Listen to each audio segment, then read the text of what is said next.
lagi-lagi, Om Marianto ini sadar kenapa Aisyah ini gak pernah kelihatan lagi.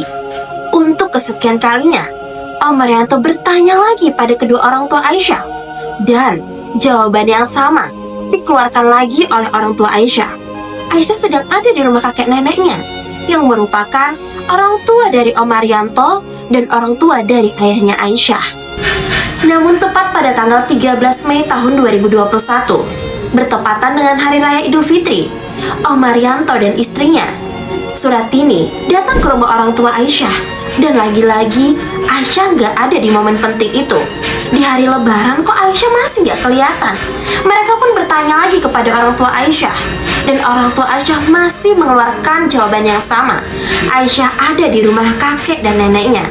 Disinilah Om Marianto merasa ada yang janggal, ada yang aneh, dan ada yang tidak beres. Nah, di momen Lebaran itulah Om Marianto dan Bude Suratini memutuskan untuk pergi ke rumah orang tuanya yang ada di Dusun Congkrang, Desa Becek.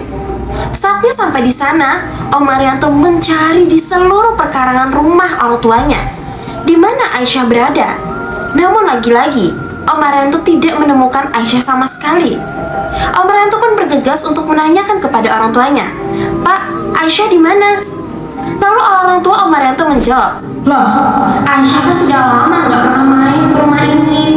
Dengan kagetnya, Om Marianto merasa ada yang tidak beres. Dan Om Marianto pun menceritakan hal tersebut kepada orang tuanya. Kemudian, Om Marianto, Bude Suratini, dan kakeknya Aisyah bergegas menuju ke rumah orang tua Aisyah. Nah, sesampainya di rumah Aisyah, kakek Aisyah pun langsung menanyakan di mana keberadaan Aisyah. Karena didesak oleh 3 orang ini guys, orang tua Aisyah sudah tidak bisa mengelak lagi. Mereka mempersilahkan ketiga orang ini untuk masuk dan membawanya ke dalam sebuah kamar. Di mana saat pintu itu dibuka, di sana terbaringlah tubuh Aisyah yang sudah tidak bernyawa. Sangat mengenaskan.